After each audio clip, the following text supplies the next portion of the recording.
This is Pet Life Radio. Let's talk pets.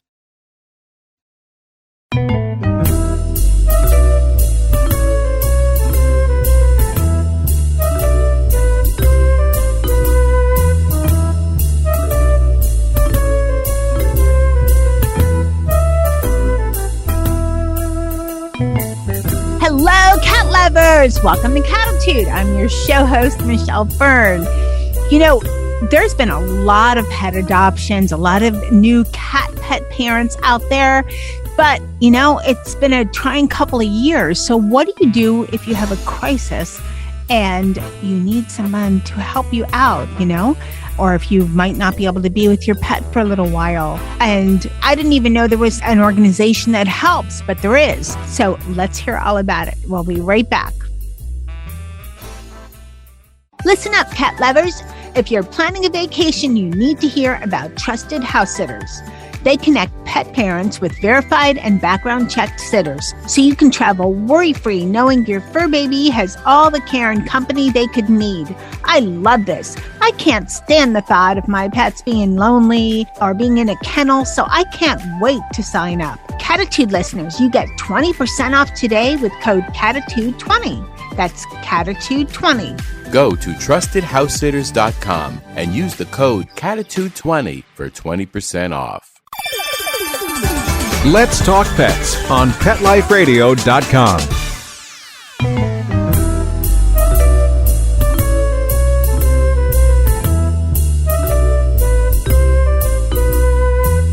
Welcome back, everyone. I'd like to welcome Gabe Horton. He's the Executive Director of Pawster Nashville. Welcome, Gabe. Hi, thank you. I'm so glad to be here. I'm excited to have you. So you do what's called crisis foster care. So, Gabe, when I think of crisis foster care, I think of, you know, a place I can go where I have my cat, but, you know, I have to go somewhere to take care of a sick relative and I can't put my cat with a sitter or anybody for a month. What could I do? Or if someone, you know, has a situation at home where they temporarily cannot take care of their cat. Is that kind of what you do? Yeah, so Pawster Nashville, we make the pun that it's foster homes for those with paws. And so like you said, it's crisis foster care. And the way that I like to think about it is just like you said, if you are a pet owner, I'm sure that most of your listeners have cats at home, and something happens where you're temporarily unable to care for your cat.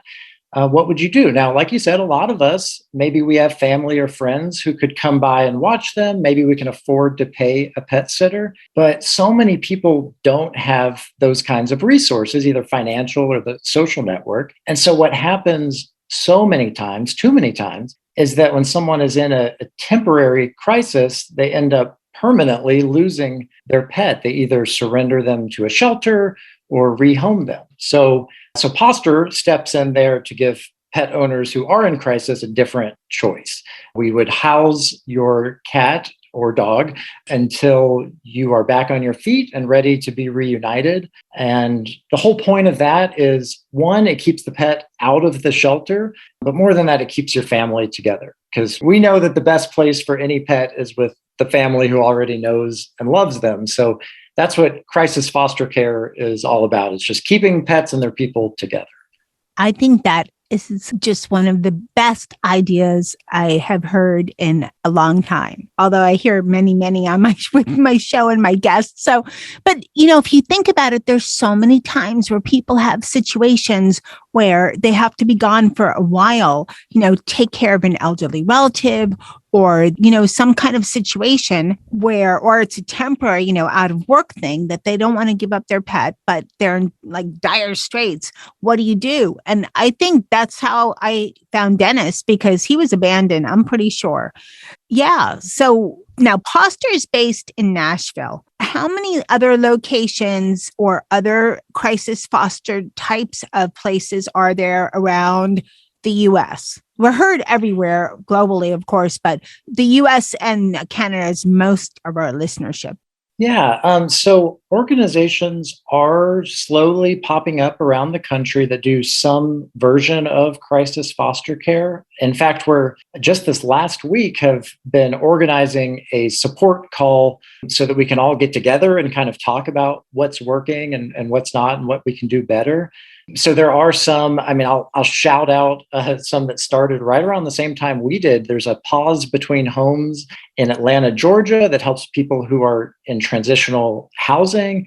There's a place called Rough Haven out in Utah that's been just started, I think, when we did in 2020. A great one called Ahimsa House in Georgia that focuses on survivors of domestic violence and housing their pets. Pawster is a catch-all, so we don't have any boundaries around what constitutes a crisis. So it could be domestic violence, it could be hospitalization, a housing issue, addiction treatment, really anything. But if there's one message that I would want to get out for your listeners is if you live, no matter where you live, there are people in your community who are permanently surrendering or rehoming their cat because of a temporary crisis. And chances are that there's not an organization right now in that community that's providing crisis foster care. So if somebody's listening out there who wants to help solve a problem in your community that has a really pretty simple solution, then I can't encourage you enough to see about starting a crisis foster care program in your own community. It could look like Pawster, where it's its own nonprofit, or it could just be a program that's a part of a bigger organization like your local shelter or humane association or rescue. Because people, when they hear these stories of folks who are in crisis losing their pets for no reason, they want to help. And really, anybody can do that. Anybody can be that catalyst to start something in your own community. That's fabulous. But, you gave some great ideas of life changes that might cause someone to have to temporarily give up their pet. But what does it look like on the other side? What is it like? You said you guys started in 2020, so during the pandemic, and we know what happened then. There was a lot of people were lonely. There's a lot of adoptions. A lot of cats were adopted, dogs too, but even more cats because there's so many in shelters. And then a lot were brought back because people went back in the workforce and all that kind of stuff. So what goes on your end? How does it work, so to speak? Yeah. So what's interesting is that we have not seen, we're not the people who are going to see it. That's more, I guess, the shelters, but we haven't seen a lot of the stories of the pandemic kittens getting returned. Most of ours are people who are really doing everything they possibly can to keep their pet, and they've just reached the last resort, and they don't even want to let us foster their pet. It's hard to say goodbye, even just for a short time. But yeah, so it's a pretty simple process. Is somebody can either contact us directly, or we have relationships with a lot of other organizations in the area. So somebody may go to a domestic violence shelter or to a transitional housing agency, and they have a pet and the shelter can't house the pet. So they would reach out to us, and then it's all about just matching. It's the same with your listeners when they were adopting a cat, that it's all about making a good match between the cat and the family and the situation that they have at home. So that's kind of where Pawster's job is we're just that a middle person to connect the fosters with the pet that's a good fit for them. And then we provide all of the supplies that they need, all of the veterinary care. We try to make it as easy as possible on the fosters themselves. And then while somebody is having their pet in foster care, we are giving them regular, at least weekly updates with pictures so that they know how their pet's doing. They keep us up to date on how they're progressing towards being able to take their pet back home. And then within 3 months, usually our average is actually just over 2 months, the pet owners are able to take their pets back. And that's kind of the best part by far of the whole gig, is getting to see a pet go back to their owner who they haven't seen in 2-3 months. It's a very rewarding job. Yes, I can imagine. As you were talking, and I want to hear some stories, we'll do that after our break. But as you were talking, I was just wondering, I hope this is a small number. What's the percentage approximately of people that don't come back? That's our big measure of how good of a job we're doing. We call it our reunite rate. And so right now, 91% of pets are going home to their owners. And that other 9% is almost entirely owners who have health issues specifically. And they decide after a very long time and a very hard decision that they're just not ever going to be healthy enough to take care of their pets again. So that's been really encouraging to just see that people really want their pets. They're not throwing their pets off on Pawster and then making a run for it. This is a last resort and a temporary solution for them until they can get their pet back home. Yes, and it's nice hearing that it doesn't sound like it's a situation that's being taken advantage of. And as you're talking about this, we're not talking about the people that do horrible things like abandon pets on the side of the road or anything like that. We're talking about people that love their pets, they love their cats, and they have to have someone else take care of them for a short time. We're going to come right back after the break. And Gabe, I want to hear a couple of those great cat stories. We'll be right back.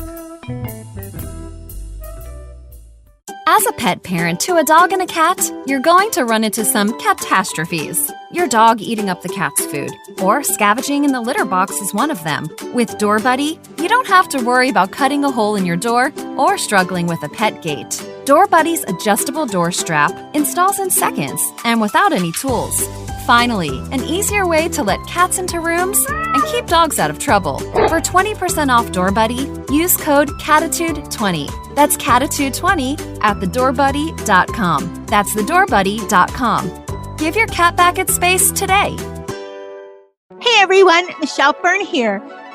I love using dog crates for my kitties, especially when I'm introducing them to the rest of the members of the household.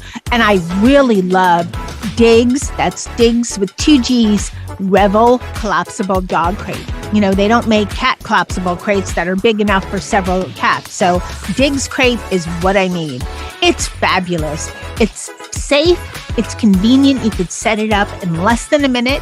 You can literally raise it and collapse it with one hand. Super easy to transport and very easy to clean. And while the kitties are hanging in the crate, they look good in my living room. The Rebel crate looks like furniture. And if you're traveling this summer, make sure you check out Diggs 5-star crash test rated passenger travel carrier. It's small enough to fit right under your airline seat, but with plenty of space for your fur babe. Make your pets more comfortable with Diggs' wonderful products. And for a limited time, I'd like to offer you 15% off your entire Diggs order. Go to diggs.pet and use promo code PETLIFE15. That's diggs.pet with promo code PETLIFE15 to get 15% off. Order today. Let's talk pets. Let's talk pets On Pet Life Radio. Pet Life Radio. PetLifeRadio.com.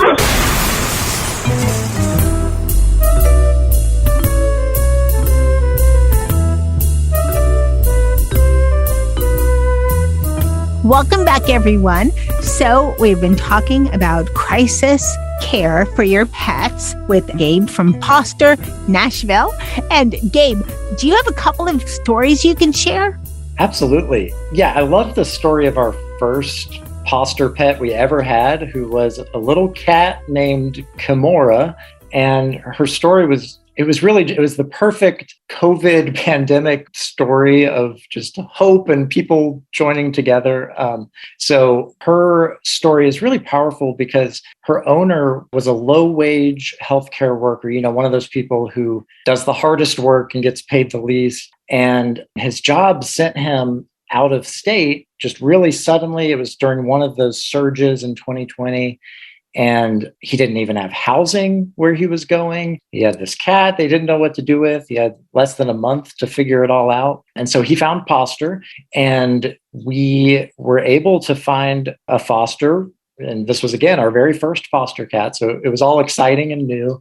And the great part is that his foster, when she signed up, she told us the story about when she was a kid. And her father was in the military. They lived overseas. And while they were overseas, they adopted a dog. And when they were coming back home, they couldn't bring the dog on the plane.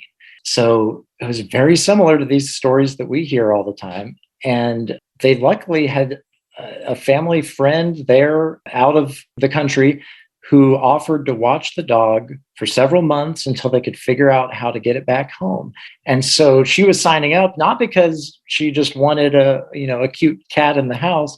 She was signing up because she's been there and she knew exactly what it was like to have to think about losing your pet. So anyways, so Kimura, we get her into the foster home.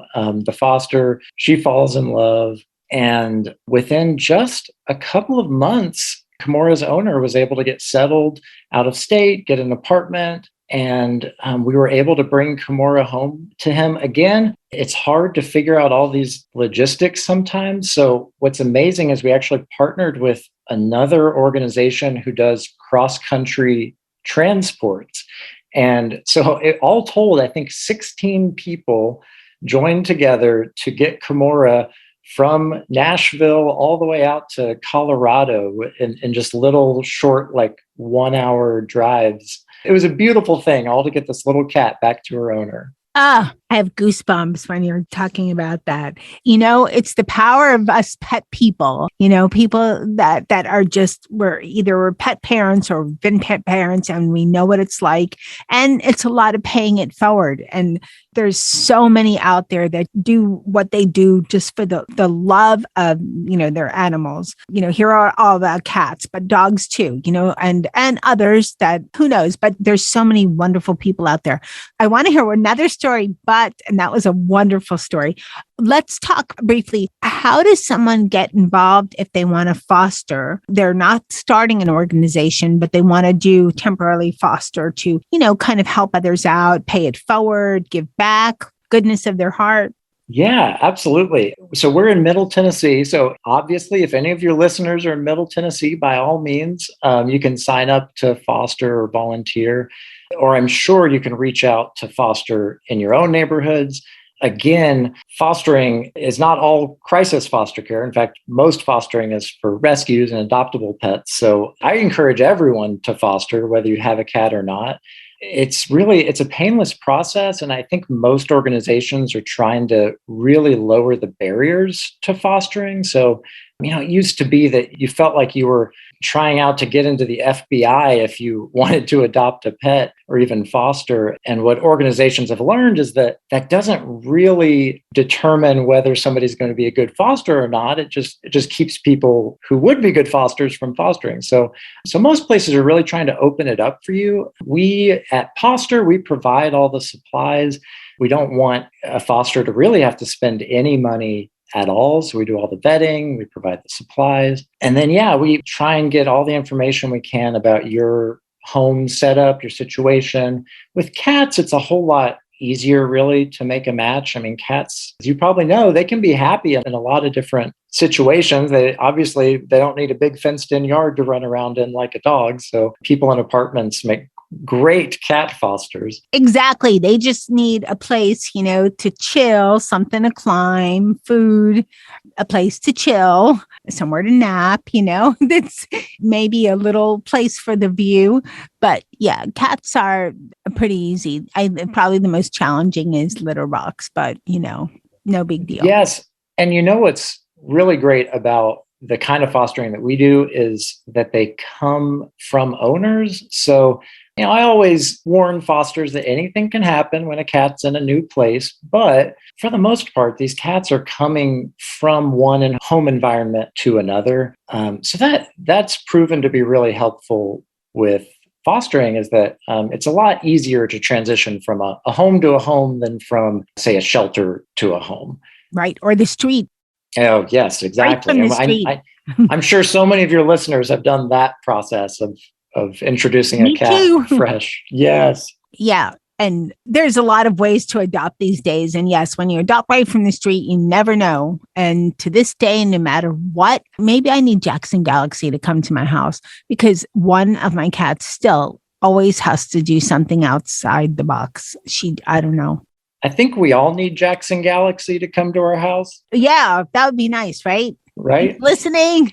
But I've had him on the show a couple of times. Amazing guy. But let's talk about another story that you can share with us of a great foster situation with the cat.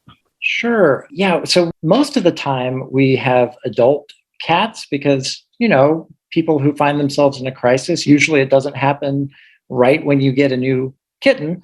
But for one pet owner, that's exactly what happened. She actually rescued this kitten from, I think she said it was a farm, and she was staying there, and these kittens had been born in the farmhouse. And anyway, she rescued this little kitten, and then within a month lost that housing. And that's something that I've noticed so often, is that the people we work with, they love these pets so much that they put the pets before themselves. So she's more worried about this new baby kitten she just rescued than about her own housing. And so when she called us up, she was actually living in a car with Nala and her big brother, Luke. So Nala is the little kitten, and Luke is this big old lumbering dog who just treated little new kitten Nala like the little sister he never had. But this was last summer, and it was getting hot. It wasn't safe for them to be in the car anymore, and she knew it. So she found somewhere for the dog to go, and then she called us, and one of our great longtime Pawster fosters took Nala in, and they just had the adventure of a lifetime. It was, all the fun of a kitten without the hard part of those early weeks. We got her spayed, we got her vaccinated, microchipped, all of that. And then just after 2 months, her owner was back on her feet and ready to bring Nala home, a good 2 pounds heavier at this point. And she actually sent us this great video when they were reunited of big brother Luke, the big dog, laying on a bed with Nala, and he had her trapped between his paws, and he was licking her head. And it just reminded me of that scene from The Lion King when the moms are licking the heads and the kids are trying to get away, which I just realized is really fitting because her name is Nala. But yeah, it's one of those stories about, it's just about what didn't happen, I think, is what's so cool, is that because there was a foster willing to take in this kitten, she didn't end up being surrendered to a shelter. And Lord knows there were enough kittens coming in last summer that already needed a home. And the family didn't have to lose their pet. And big brother Luke didn't have to lose his little sister. So it was a beautiful story. Very beautiful, very touching. I love hearing stories like that. So how can people learn more about Pawster? I know you're in Nashville, but you have a website, I'm sure. They can go to your website, find out more about you, and then, take it from there, or even maybe contact you guys and say, do you know of a place in my, area of the country? Yeah, absolutely. So they can always visit our website. It's pawsternashville.org. We're on Facebook, Instagram. We even just got a TikTok. Not really sure what we're doing with that yet, but you can check it out. And on the website, you can sign up to foster. We also have volunteers who drive. Of course, if you want to support us from elsewhere, we are a nonprofit. We rely entirely on donations, so we always welcome those. And I'm also happy to point you in the direction of other organizations maybe closer who are like ours. Or again, if somebody is interested in starting this, we're new to it, so we're all figuring it out. But I'd love to kind of share what we've learned and point you in the direction of the resources that helped us get started. Thank you for all that information. And, I'm so glad you came on Cattitude, because so many people are not aware that this type of organization exists. You have places that can foster temporarily, but they're far and few between. But crisis fostering is kind of different. Usually people foster from a shelter like a Humane Society or something, or a small one, but then the dogs are adopted. It's not a crisis situation. So I think hopefully this show will get the word out so people know this exists and know that there's steps they can take to be a foster pet parent, or maybe start, like you said, start their own organization. Absolutely. Yeah. I'm just glad we got to share some good stories of cats and talk a little bit about this new thing we're doing. Well, Gabe, thank you so much for coming on Cattitude. I think my listeners are going to love this show. And I appreciate so much all that you do. You guys do wonders out there. Well, thank you so much for having me. It was a lot of fun. Well, My fellow cat lovers, I hope you enjoyed this show. It's so nice to know there's organizations like this exist. Crisis foster care. If you have a certain situation come up that you don't have to relinquish your pet and you can get your pet back. I want to thank my guest, Gabe, for coming on Cattitude and sharing this wonderful information with us. I'd like to thank my producer, Mark Winter, for making me and my guests sound amazing. Thanks to all my cats, which, they're all strays and abandoned, so their owners didn't know there was foster care. So thanks to my cat crew, which is Molly, Charlotte, Dennis, Jethro, and Sammy.